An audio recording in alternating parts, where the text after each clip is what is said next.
세상의 모든 축구 이야기 풋볼 살롱입니다. 오늘은 축구토토 승무패 26회차에 들어온 K리그 라리가 현미경 분석 및 최종픽 공유로 인사를 드립니다. 지난 승무패 25회차에서 1등 적중자가 4명이 나오면서 마무리가 되었습니다. 풋볼 살롱 같은 경우에는 멤버십 킹 등급 분들에게 공유를 드렸던 추가 독식픽이 또다시 4등에 적중이 되면서 최근에 연이어서 승무패에서 멤버십 킹 등급 추가 픽이 등수에 들고 있습니다. 이 멤버십 킹 등급 추가 독식픽 같은 경우에는 풋볼 살롱이 현미경 분석에서 말씀을 드리는 투폴 추천이나 독식픽 추천을 적극적으로 활용을 해서 조금 더 과감하게 픽을 가져가는 조합픽이라고 보시면 되겠습니다. 위트레우트와 알크마르의 경기가 극장골이 들어가면서 무승부가 나왔는데 현미경 분석에서는 제가 무패 투폴로 가져갔지만 킹등급 추가 조합픽에서는 위트레우트의 무승부가 아니라 뜨벤테의 무승부 이변을 노렸다가 단폴로 알크마르의 승리를 가서 아쉽게 4등에 적중이 됐습니다. 지금 보시는 프로토 적중 내역 같은 경우에는 일요일 주말에 풋볼살롱이 직접 조합 및 구매를 해서 멤버십 회원분들에게 공유를 드린 무자비 3폴더 30.8배당 적중픽 조합 내역입니다. 이렇게 최근에 풋볼살롱은 연이어서 무자비 조합들이 적중이 되면서 많은 멤버십 회원분들이 적중의 기쁨을 함께 누리고 계십니다. 11.4배 두폴더 무자비 역시 적중이 됐고 9.8배 두폴더 무자비 역시 적중이 됐기 때문에 최근에 연속해서 고배당 무자비 적중픽이 나오고 있어서 상당히 많은 분들께서 풋볼살롱 멤버십으로 새롭게 합류를 해주고 계십니다.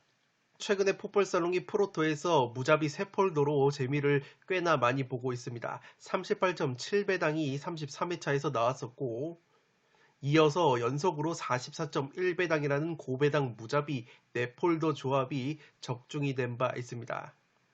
이렇게 풋볼살롱 멤버십으로 합류를 하시면 축구토토 승무패뿐만 아니라 프로토에서도 풋볼살롱이 실제로 구매를 하는 조합픽까지 공유를 받으실 수 있습니다. 이렇게 무자비 고배당 픽뿐만 아니라 정배 주력 픽까지 따로 구성을 해서 멤버십 회원분들에게 공유를 드리고 있기 때문에 축구 프로토에서도 다양한 혜택을 원하시는 분들은 풋볼살롱 멤버십 킹 등급으로 가입을 해 주시면 되겠습니다. 풋볼살롱 멤버십 최대 강점으로는 풋볼살롱 멤버십 전용 네이버 카페에서 제야의 고수분들과 다양한 축구 승무패 프로토 관련 정보를 공유 및 교류를 하실 수 있습니다. 이렇게 자신이 직접 조합 및 구매를 한 프로토 픽을 자발적으로 공유하는 문화가 예전부터 자리를 잡고 있고 실제 이번 주말에 풋볼살롱 멤버십 회원분께서 직접 조합 및 구매를 해서 멤버십 회원분들에게 공유를 해 주셨던 83.7배당이라는 굉장히 고배당 적중픽이 적중이 되면서 많은 멤버십 회원분들이 참고 끝에 적중의 기쁨을 누리셨습니다. 풋볼살롱 멤버십 가입 방법을 설명을 해드리도록 하겠습니다. 풋볼살롱 유튜브 채널에 들어오시면 상단에 가입 버튼이 있습니다. 이 가입 버튼을 누르시면 간단하게 멤버십 가입 절차를 진행을 하실 수 있습니다. 승무패 26회차 현미경 분석 1부 첫 번째 경기는 김천상무와 대구의 경기입니다. 저는 승무패로 지어보도록 하겠습니다. 단통픽 추천으로는 무승부를 추천드리도록 하겠습니다. 항상 말씀을 드리지만 풋볼살롱의 최종픽을 그대로 따라가지 마시고 최대한 살롱 코멘트 분석 내용을 기반으로 나만의 픽을 만드실 때 고등수 적중 확률이 올라갈 수 있습니다. 김천 같은 경우에는 최근에 제주 원정에서 1대3으로 완패를 당했습니다. 홈 경기에서 3승 1무 0패로 원정에서의 1승 2무 4패보다 확실히 홈발을 받는 것이 김천이라고 보시면 되겠는데 이 대구와의 상대 전적도 5승 7무 8패로 상당히 팽팽하다고 보시면 되겠습니다. 패턴적으로 봤을 때 올 시즌 리그에서 2연패가 없었다는 패턴이 있습니다. 최근에 주전 골키퍼 구성윤 선수가 부상 여파로 출전이 불발이 되고 있기 때문에 골문이 조금 불안한 감이 있습니다. 에이스 공격수 조규성 선수가 최근에 5경기 연속골을 넣다가 직전 제주전에서는 김동준 골키퍼의 선방에 막히면서 득점포 가동이 좌절이 됐습니다. 국가대표급 미들라인인 이영재, 고승범 선수가 중원에서 맹활약을 해주고 있는데 이 중원 라인에 비해서 부실한 측면 라인이 문제라고 보시면 되겠습니다. 측면에서의 파괴력과 침투 능력이 상당히 떨어지는 것이 김천의 약점이고 이 국가대표 공격수인 권창훈 선수 역시 상무에서는 9경기 무득점 침체에 빠져 있기 때문에 이 조규성 선수가 막힐 경우에는 상당히 득점원이 부족한 것이 김천의 약점이라고 보시면 되겠습니다. 대구 같은 경우에는 수원과의 홈경기 3대0 완승을 거두면서 확실히 홈깡패 면모를 보여줬습니다. 3승 1무 2패의 홈 성적을 기록을 하고 있는데 원정에서는 아직까지 K리그 승리가 없습니다. 0승 2무 3패로 원정에서 성적이 떨어지는 약점이 있기 때문에 홈에서 극강의 모습을 보여주는 김천 원정에서 굉장히 팽팽하고 어려운 경기를 하지 않을까 생각이 되고 있습니다. 백업 수비수인 박병현과 장성원이 부상 여부로 출전 여부가 불투명하지만 이 대체 자원이 있기 때문에 그렇게까지 전력 누수는 심하지 않을 것으로 생각이 됩니다. 최근에 영입생 공격수 제카 선수가 좋은 골 감각을 보여주고 있고 부상에서 돌아온 세징야 선수가 직전 수원전에서 1골 1도움 맹활약을 했기 때문에 이번 경기 역시 세징야 선수의 활약이 기대가 되고 있습니다. 다만 우려스러운 것은 고재현이라는 공격수가 있는데 올 시즌 5골이나 넣어주고 있지만 모두 홈 경기에서 5골을 넣었습니다. 마치 수원FC의 이승우 선수처럼 홈에서는 강한데 원정에서는 아직까지 골이 없는 고재현이기 때문에 그러한 부분은 대구에게는 리스크라고 보시면 되겠습니다. 살롱 코멘트에서 정리를 해드리면 이 경기는 개인적으로 승무패가 모두 보이는 경기라고 생각이 됩니다. 우선 원정팀 대구에게 충분히 기회가 있어 보이는 것이 지난 제주전에서 김천 상무가 1대3으로 완패를 당했을 때 제주의 측면 크로스 패턴에 상당히 고전하는 모습이 있었습니다. 이 제주의 주민규 선수에게 크로스에 의한 뚝배기 헤딩으로 실점을 한 김천 상무이고 이 김천의 황인재 골키퍼가 크로스를 펀칭하는 과정에서 미스가 나와서 추가골을 실점을 했기 때문에 이 황인재 골키퍼의 공중볼 처리 능력이 상당히 불안하다고 보시면 되겠습니다. 대구 같은 경우에는 윙백 홍철, 안용우 선수의 왼발 크로스가 상당히 날카로운 팀이고 최전방의 외국인 공격수 제카 선수의 제공권과 뚝배기 한 방이 좋다고 보시면 되겠습니다.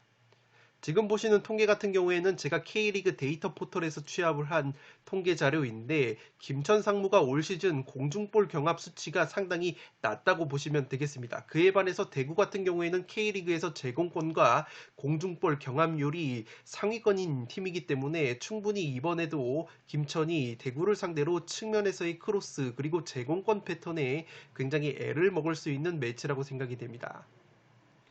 김천의 공격수 조규성 선수가 최근에 좋은 골 감각과 피지컬을 보여주고 있지만 대구의 3백 수비가 탄탄한 피지컬을 자랑하는 수비진이기 때문에 조규성 선수가 다른 팀을 상대했을 때만큼의 포스트 플레이를 원활하게 가져갈 수 있을지도 의문이라고 보시면 되겠습니다.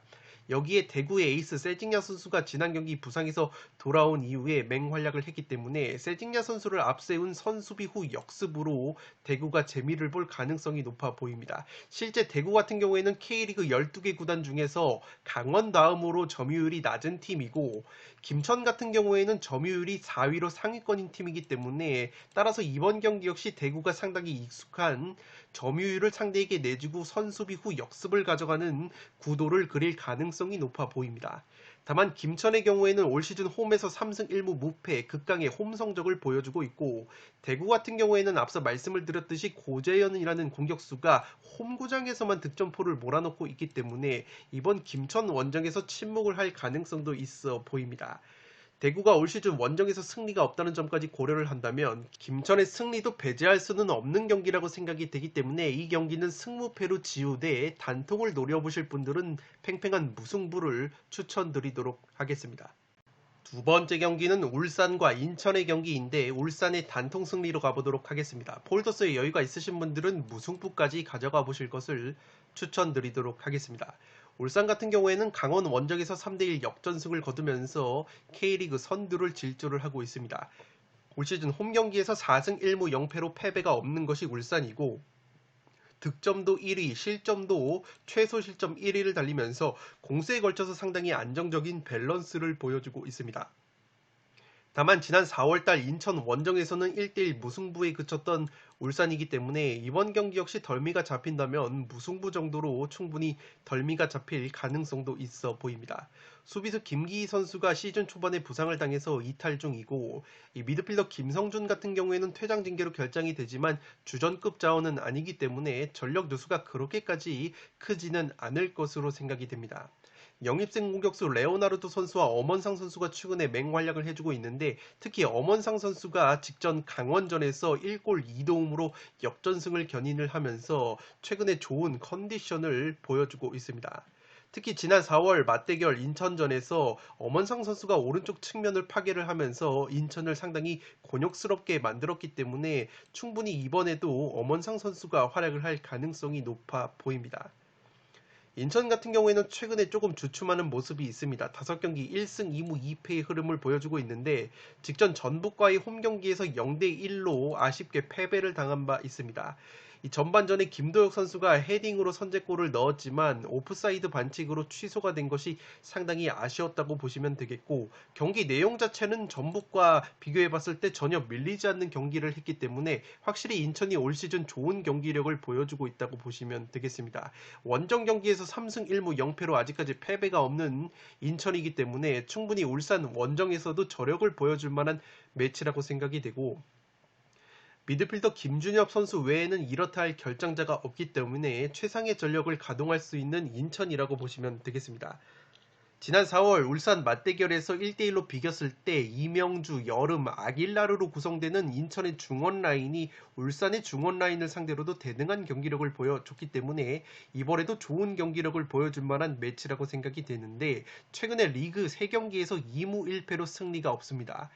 이 주포 공격수 무고사 선수가 최근에 6경기 연속골을 넣다가 전북전에서는 침묵을 했는데, 올 시즌 인천이 넣은 12골 중에서 무려 8골이 무고사 선수가 넣은 골이기 때문에 이 무고사 선수가 터지지 않는다면 득점원이 부족한 것이 인천의 약점이라고 보시면 되겠습니다. 살롱 코멘트에서 정리를 해드리면, 지난 맞대결에서 울산은 인천의 3백과 윙백 사이에 하프 스페이스 측면 공간을 잘 활용을 했다고 보시면 되겠습니다. 특히 오른쪽 측면에 엄원상 선수가 스피드를 활용한 돌파가 돋보였는데, 지금 보시는 캡처 장면이 제가 지난 인천과 울산의 1차전 맞대결에서 엄원상 선수가 오른쪽 측면을 파괴하는 장면이라고 보시면 되겠는데, 이 인천의 왼쪽 수비수인 델브리지 선수가 키는 굉장히 큰데 어쩔 수 없이 엄원상 선수보다 스피드가 딸리는 부분이 있기 때문에 지난 1차전 맞대결에서도 엄원상 선수의 스피드에 상당히 고전을 했다고 보시면 되겠습니다. 오른쪽 측면뿐만 아니라 울산이 왼쪽 측면에서 윤일록 선수를 활용을 해서 중앙 수비와 측면 수비 하프 스페이스 공간을 이렇게 잘 파고든 부분이 있기 때문에 이번에도 울산이 측면을 잘 공략을 한다면 득점을 충분히 만들어낼 가능성이 상당히 높아 보입니다. 경기 내용적으로는 인천이 대등한 경기를 펼쳤다고 말씀을 드렸는데, 패스와 점유율을 많이 가져가는 울산으로서는 당시에 인천 홈구장의 이 잔디 상태가 너무나도 좋지 못했었기 때문에 울산에게 불리하게 작용을 했던 부분이 있습니다. 그렇기 때문에 울산의 홈 경기장은 인천보다는 잔디 상태가 굉장히 좋다고 볼 수 있기 때문에 그러한 점도 울산에게 조금은 기우는 요소라고 생각이 됩니다. 직전 강원전에서도 엄원상 선수가 특유의 하프 스페이스 공간 침투를 활용해서 1골 2도움을 기록을 했기 때문에 이번에도 인천의 측면을 파괴할 만한 매치라고 생각이 되고, 인천 같은 경우에는 최근에 강팀을 상대로도 초반에 무작정 내려앉지 않고 맞불을 놓으면서 확실히 경기력이 올라와 있다고 보시면 되겠는데, 직전 전북전에서 이 빡빡한 전방 압박을 통해서 전북을 괴롭혔다고 보시면 되겠습니다. 전반전에 아길라르 선수가 있을 때는 자기 진영에서 촘촘한 수비 블록을 구축을 한 다음에 전북이 인천 진영으로 넘어왔을 때 압박을 가했고, 후반에 아길라르 대신 빠른 송시우 선수를 투입을 했을 때는 오히려 전방부터 적극적으로 압박을 가져가면서 전북을 상당히 곤욕스럽게 만들었다고 보시면 되겠습니다. 울산 같은 경우에도 지난 강원전에서 이 강원의 초반 전방 압박이 굉장히 고전을 하면서 강원에게 선제골을 내주기까지 했기 때문에 압박에 조금은 약한 부분이 있습니다. 그렇기 때문에 인천이 지난 전북전에서 보여줬던 이 압박 전술을 들고 나온다면 울산을 상당히 괴롭힐 수 있는 매치라고 생각이 됩니다. 문제는 인천 같은 경우에는 무고서 선수가 침묵을 할 때는 이렇다 할 득점원이 없는 것이 상당히 약점이라고 보시면 되겠고, 앞서 말씀을 드린 것처럼 인천의 왼쪽 수비수인 델브리지 선수가 최근에 컨디션이 좋지만 이 엄원상 선수의 스피드를 따라가기에는 상당히 부족한 부분이 있기 때문에 인천의 왼쪽 측면 수비 하프 스페이스 공간이 엄원상 선수에게 굉장히 털릴 가능성이 높지 않나 싶습니다. 다만 올 시즌의 인천 경기력을 고려를 하고 원정에서 무패 흐름을 달리고 있는 것까지 종합을 해 본다면 직전 맞대결 무승부 이변 결과까지 생각을 해 봤을 때 이변 결과로는 무승부 정도는 충분히 노려볼 만한 매치라고 생각이 됩니다. 이번 경기는 울산의 단통 승리로 가는데 폴더스의 여유가 있으신 분들은 무승부까지 가져가 보실 것을 추천드리도록 하겠습니다. 세 번째 경기는 수원 삼성과 성남의 꼴찌 대결이라고 보시면 되겠는데 승패로 갈라보도록 하겠습니다. 수원 같은 경우에는 대구 원정에서 0대3으로 완패를 당하면서 5경기 1승 1무 3패 좋지 못한 흐름을 이어가고 있습니다. 그래도 홈 경기에서는 2승 2무 2패로 원정에서의 0승 2무 3패보다 확실히 홈발을 받는 것이 수원이고, 이 성남과의 상대전적 면에서는 굉장히 팽팽한 면이 있습니다. 지난 3월달 성남 원정에서도 2대2 무승부에 그쳤던 수원 삼성이고, 최근에 수비 쪽에 공백이 있습니다. 주전 측면 수비수인 김태현 선수가 부상으로 출전 여부가 불투명하고 중앙 수비수 장호익 선수마저 부상 여파로 출전 여부가 불투명하기 때문에 수비 쪽에 공백이 있고 무엇보다 중앙 미드필더 유재호, 최성근, 한석종 선수 역시 출전 여부가 불투명하기 때문에 중원 쪽에서도 공백이 굉장히 큰 것이 수원이라고 보시면 되겠습니다. 더욱이 가장 안 좋은 것이 용병 공격수 그로닝 선수가 리그 11경기에서 아직까지 득점이 없기 때문에 사실상 K리그 적응에 실패를 했다고 보시면 되겠습니다. 그래도 이병근 감독이 부임을 한 이후에 후반전에 염기훈 선수를 쪼커로 투입을 한 다음에 미드필더 사리치 선수와 더불어서 염기훈 선수가 상대의 왼쪽 하프 스페이스 공략을 하는 패턴으로 재미를 보고 있는 수원이기 때문에 수원 같은 경우에는 후반전에 공격 위력이 살아날 가능성이 높아 보입니다. 다만 왼쪽 측면 쪽 공격에 비해서 상대적으로 오른쪽 측면 공격이 부실한 약점이 있고 무엇보다 중원 자원들의 줄 부상으로 중원 퀄리티가 상당히 떨어져 있는데 이 측면에서 반대로 전환하는 대각선 롱패스의 정확도가 상당히 떨어지기 때문에 수원 삼성이 오른쪽 측면 공격이 제대로 이루어지지 않고 있다고 보시면 되겠습니다. 성남과 함께 8골로 최소 득점 공동 1위 빈공을 보여주고 있는 수원 삼성의 공격이라고 보시면 되겠고, 성남 같은 경우에도 굉장히 좋지 못한 흐름 1승 4패 흐름을 보여주고 있습니다. 포항 원정에서 0대1로 패배를 당한 성남인데 그래도 올 시즌 1승이 있는 것이 원정에서 거뒀던 1승이고 최근에 수원 삼성과의 상대 전적에서도 팽팽한 면이 있기 때문에 이번 단두대 매치에서 승리를 노리지 않을까 싶습니다. 이 김남일 성남 감독이 포항전에서 올 시즌 처음으로 3백 수비가 아니라 4백 수비를 들고 나왔는데 경기 내용적으로 봤을 때 실점이 딱 한 골밖에 없었고 나쁘지 않은 부분이 있었기 때문에 이 김남일 감독이 수원전에서도 4백 수비를 들고 나올 가능성이 있어 보입니다. 특히 포항전이 끝나고 나서 김남일 감독이 인터뷰를 했는데 수원 삼성전에 모든 걸 걸겠다고 인터뷰를 했기 때문에 이번 경기 굉장히 빠꾸 없이 승리를 노리지 않을까 생각을 하고 있습니다. 다만 용병 공격수 뮬리치 선수가 10경기 2골에 그치고 있고 최근 4경기 무득점 침체에 빠져 있습니다. 시즌 초반에 좋은 모습을 보여줬던 공격수 전성수 선수가 5경기 무득점 침체에 빠져 있었는데 이 부상 여파로 출전 여부까지 불투명하기 때문에 성남 역시 수원과 마찬가지로 빈공을 보여줄 가능성도 있어 보입니다. 살롱 코멘트에서 정리를 해드리면 이 경기는 성남이 3백으로 나오냐 4백으로 나오냐가 관건으로 보여집니다. 성남의 김남일 감독이 직전 포항전에서 기존 3백 수비가 아니라 4백 승부수를 띄웠는데 이 전반전까지는 무실점으로 버티다가 후반전에 한 골을 내주고 아쉽게 0대1로 패배를 당한 바 있습니다. 김남일 감독이 4백 전환에 대해서 나름 나쁘지 않은 평가를 내렸고 이번 수원전에서도 3백이 아니라 공격적인 4백을 나올 가능성도 있어 보입니다. 만약 성남이 4백을 들고 나온다면 제 생각에는 오히려 수원 삼성에게도 기회가 생길 것으로 생각이 되는데 수원 같은 경우에는 직전 대구와의 경기에서 대구의 3백, 5백 수비에 상당히 고전을 했습니다. 왜냐하면 3백 수비 같은 경우에는 수비 상황에서 선수들의 횡간격이 촘촘한 부분이 있기 때문에 제가 앞서 말씀을 드린 것처럼 후반전에 수원이 최근 염기훈 선수를 투입을 하면서 하프 스페이스 공략을 적극적으로 나서는 부분이 있는데 3백 수비를 사용하는 팀들 같은 경우에는 워낙에 횡간격이 촘촘하다 보니까 하프 스페이스를 노출을 하지 않는 부분이 있습니다. 그렇기 때문에 성남이 3백 대신 이 조직력이 여물지 않은 4백 수비를 들고 나온다면 오히려 수원이 후반전에 하프 스페이스를 공략할 만한 매치라고 생각이 되고 있습니다.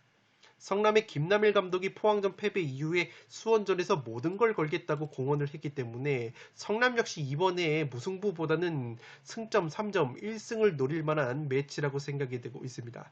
따라서 성남이 보다 공격적으로 나선다면 오히려 수원에게도 기회가 더 많이 올 수 있는 경기라고 생각이 되기 때문에 양팀의 빈공을 고려하면 무승부도 그려지는 매치이지만 양팀이 지금 무승부로 만족을 할 수 없는 상황이고 1승을 거둔다면 현재 11등 12등 나란히 꼴찌를 달리고 있는 두 팀을 상대로 승리를 거둘 가능성이 그나마 높기 때문에 서로를 1승 제물로 생각을 한다면 승패가 갈리는 극단적인 결과가 나올 만한 매치라고 생각이 됩니다. 3번 경기는 승패 투폴로 가보도록 하겠습니다.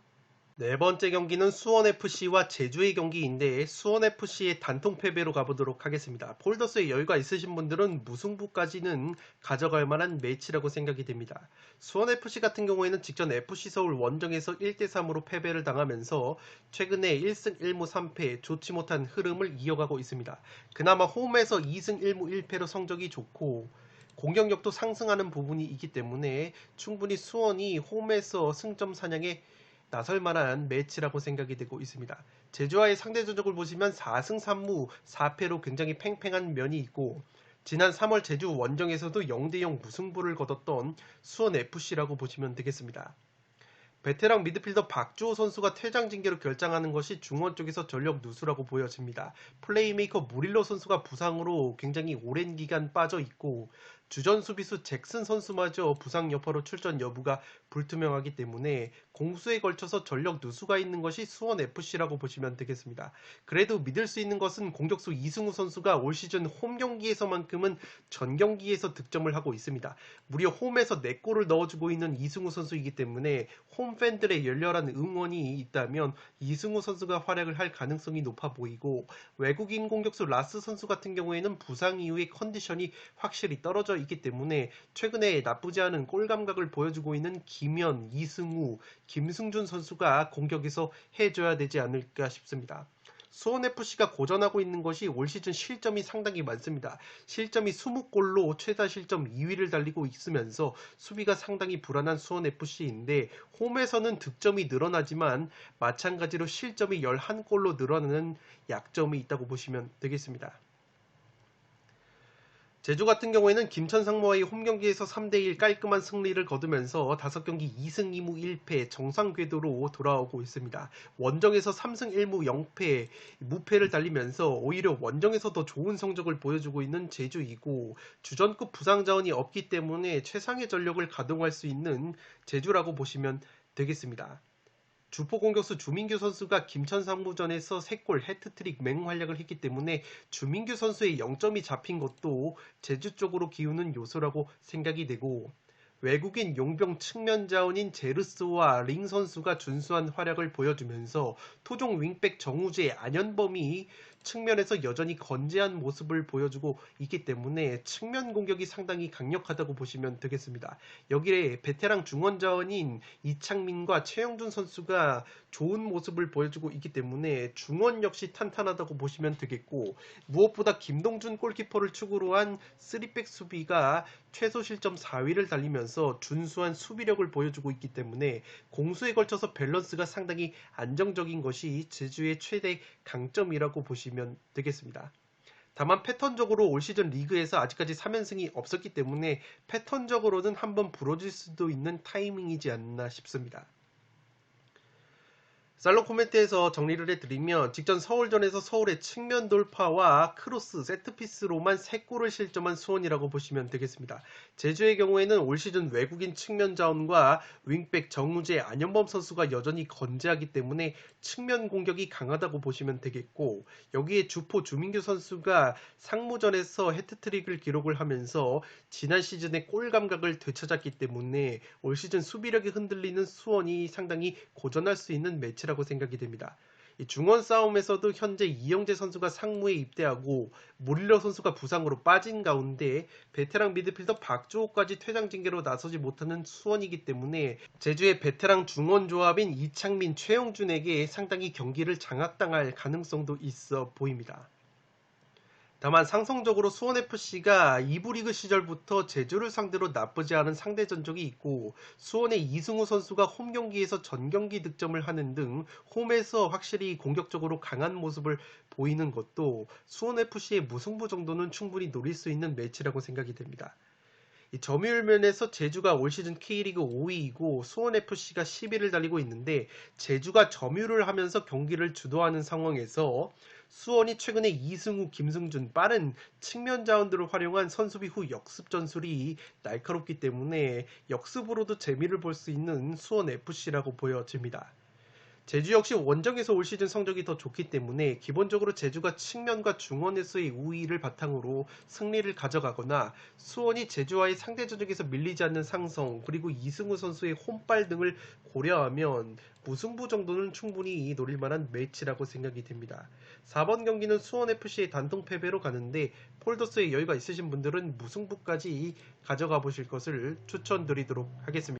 5번 경기는 전북과 강원의 경기인데 승무 투폴로 가면서 이변을 노려보도록 하겠습니다. 전북 같은 경우에는 인천 원정에서 1대0 신승을 거두면서 5경기 2승 3무 무패 흐름을 보여주고 있지만 확실히 무승부가 많은 약점이 있습니다. 올 시즌 홈 경기에서 1승 2무 2패로 원정에서의 4승 1무 1패보다 확실히 홈에서 성적이 떨어지는 약점까지 있는 것이 전북이고, 그래도 지난 4월 강원 원정에서 2대1 승리를 거두면서 최근에 강원과의 상대 전적에서 우위를 보이고 있는 것이 전북인데, 최근에 미드필더 백승호 선수와 코니모토 선수가 부상 여파로 빠져있기 때문에 중원에서의 전력 누수가 있다고 보시면 되겠습니다.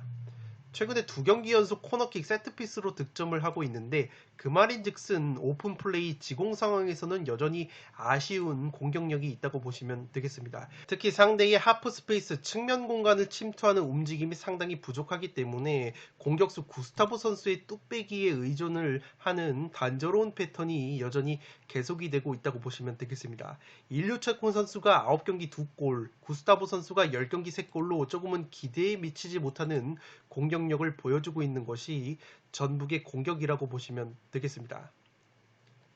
강원 같은 경우에는 직전 울산과의 홈경기에서 1대3 패배를 당하면서 최근에 1승 2무 2패의 흐름을 보여주고 있습니다. 원정 경기에서는 0승 3무 1패로 무승부가 상당히 많은 것이 강원의 패턴이고, 최근에 공격수 디노 선수와 이정엽 선수가 부상으로 빠지면서 최전방에서 골 결정력이 굉장히 부족해진 강원이라고 보시면 되겠습니다. 이 김대원, 양현준 빠른 자원을 활용한 역습이 좋은데, 선제 실점을 했을 때는 공격적으로 따라잡는데 어려움을 겪고 있는 것이 강원이라고 보시면 되겠습니다. 특히 디노와 이정엽이 빠지면서 최전방 타겟형 스트라이커가 부족한 점이 최대 약점이라고 보시면 되겠고, 시즌 초반에는 최용수 감독 체제에서 3백 수비가 탄탄한 강점이 있었지만 최근에는 꾸준하게 실점이 늘어나고 있습니다. 실점이 14골로 최다 실점 4위를 달리고 있는 것이 강원이고, 시즌 초반 리그 4경기에서는 실점이 딱 한 골밖에 없었는데 5라운드 수원FC전부터 연속으로 실점을 하면서 실점이 상당히 늘어나고 있는 강원의 수비 흐름이라고 보시면 되겠습니다. 살롱 코멘트에서 정리를 해드리면 이 경기는 강원이 어떤 전략으로 나올지가 관건으로 보여집니다. 강원의 경우에는 최근에 최전방 공격수 디노와 이정엽 선수가 줄 부상으로 전방 쪽에서 젊은 자원들을 배치할 수밖에 없는 상황인데 직전 강원의 최용수 감독이 울산을 상대로 초반부터 깜짝 전방 압박을 가하면서 선제골을 만들어냈기 때문에 이번 전북전에서도 전방 압박을 들고 나올지가 상당히 중요해 보인다고 보시면 되겠습니다. 실제 전북의 경우에는 인천을 상대를 했을 때 인천의 효율적인 압박에 빌드업 과정에서 상당히 애를 먹었던 부분이 있었기 때문에 충분히 강원이 압박 전술을 들고 나온다면 재미를 볼 만한 매치라고 생각이 됩니다. 만약에 강원이 압박이 아니라 원래 스타일대로 3백 수비 체제에서 내려앉는 선수비 후 역습 운영을 추구를 한다면 오히려 전북의 구스타보를 활용한 단조로운 포스트 플레이에 고전할 수도 있는 매치라고 생각이 됩니다. 강원의 경우에는 수비수 임채민 선수가 이적을 한 이후에 확실히 제공권이 약해진 부분이 있기 때문에 구스타보 선수의 높이를 막아냄에 있어서 굉장히 어려움을 겪을 만한 매치이고 전북이 올 시즌 경기력과 성적이 좋지 못하지만 최소 실점 2위 탄탄한 수비력을 보여주면서 의외로 전북이 라인 자체가 높은 팀이 아니기 때문에 단조로운 역습 패턴을 강원이 들고 나온다면 효과를 보지 않을 가능성이 높아 보입니다. 따라서 인천이 전북을 상대로 보여준 것처럼 강원 역시 지난 울산을 상대를 했었던 초반 압박을 전북을 상대로 보여준다면 오히려 재미를 볼 가능성이 높아 보이고 다만 강원과 인천의 압박을 비교를 했을 때는 조직적인 면에서는 인천의 압박 완성도가 더 높다고 보여지기 때문에 올 시즌 전북이 홈에서 성적이 좋지 못한 점과 강원이 올 시즌 원정에서 무승부가 많은 점까지 고려를 한다면 이변이 나오면 무승부가 최대치로 보여집니다. 전북이 현재 구매율 84%로 1위를 달리고 있는 점도 상당히 뒤통수가 쎄한 부분이기 때문에 5번 경기는 승무 투폴로 가면서 이변을 노려보도록 하겠습니다. 6번 경기는 서울과 포항의 경기인데 승무 투폴로 가보도록 하겠습니다. 서울 같은 경우에는 수원FC와의 홈경기에서 3대1 완승을 거두면서 5경기 3승 2무 상승세를 이어갔습니다. 홈에서 2승 1무 1패로 원정에서의 1승 4무 2패보다 확실히 홈에서 좋은 성적을 보여주는 것이 서울이고 포항과의 상대 전적을 보시면 10승 10무 15패로 조금은 열세이지만 지난 4월 포항 원정에서 1대1 무승부를 거두면서 최근 4경기만 놓고 봤을 때는 2승 2무로 포항을 상대로 패배가 없는 것이 서울이라고 보시면 되겠습니다. 미드필더 고요한 선수가 부상으로 빠져있는 것을 제외하면 이렇다 할 부상 결장자가 없는 것이 서울인데 패턴적으로 봤을 때는 올 시즌 리그에서 2연승이 없었기 때문에 패턴적으로는 무승부 가능성도 충분한 매치라고 보여집니다. 최근에 중앙수비수 이한범 선수가 좋은 활약을 보여주고 있는 가운데 오스마루 선수까지 부상해서 돌아왔기 때문에 한층 더 탄탄해진 중앙수비 라인을 구축을 했다고 보시면 되겠고 무엇보다 국가대표 미드필더 황인범 선수가 합류를 하면서 기성용, 황인범 두 국대 중원 라인이 맹활약을 해주고 있기 때문에 중원에서도 충분히 우위를 가져갈 만한 서울이라고 보시면 되겠습니다. 포항 같은 경우에도 성남과의 홈경기에서 1대0 승리를 거두면서 마찬가지로 5경기 3승 2무 상승세를 이어갔습니다. 원정에서 3승 2무 2패의 흐름을 보여주고 있는 포항인데 용병 수비수 그랜트 선수가 부상 여파로 빠져있는 가운데 공격수 완델손 선수까지 부상 여파로 출전이 불투명하기 때문에 공수에 걸쳐서 전력 누수가 있는 것이 포항이라고 보시면 되겠습니다. 용병 공격수 모세스 선수가 여전히 골 결정력이 아쉬운 모습이 있습니다. 압박과 연계 플레이는 나쁘지가 않은데 골 결정력이 살아나지 않고 있기 때문에 최근에 2경기 연속골을 넣어주고 있는 이선자원, 고영준 선수의 어깨가 굉장히 무거울 것으로 생각이 됩니다. 에이스 공격수 임상엽 선수가 최근 6경기 무득점 침체에 빠져있는 것도 포항이 리스크라고 보여지고 그래도 공격수 허용준 선수와 김승대 선수가 최근에 부상 여파로 빠져있었는데 이 두 선수의 복귀 가능성이 있다는 보도가 있기 때문에 이 두 선수가 들어온다면 공격에서 다양성을 추구할 수 있는 포항이라고 보시면 되겠습니다. 그래도 후반전에 성남전 교체 투입이 됐었던 이승모 선수가 확실히 제로톱 전술을 이해하고 있는 이해도가 높기 때문에 고영준 선수의 결승골을 어시스트를 하면서 존재감을 보여줬기 때문에 이 모세스 선수보다 오히려 이승모 선수가 선발로 출전을 한다면 포항 역시 서울 원정에서 다부진 경기력을 보여줄 수 있지 않을까 싶습니다. 최근에 포항이 아쉬웠던 것은 5경기 2승 3무 흐름 속에서 3무가 1대1 무승부였는데 이 모두 선제골을 넣었음에도 불구하고 쐐기골을 넣지 못해서 동점골을 내주는 패턴이 있었습니다. 살롱 코멘트에서 정리를 해드리면 이 경기는 굉장히 5대5 팽팽한 경기 속에서 근소하게 서울로 기우는 매치라고 생각이 됩니다.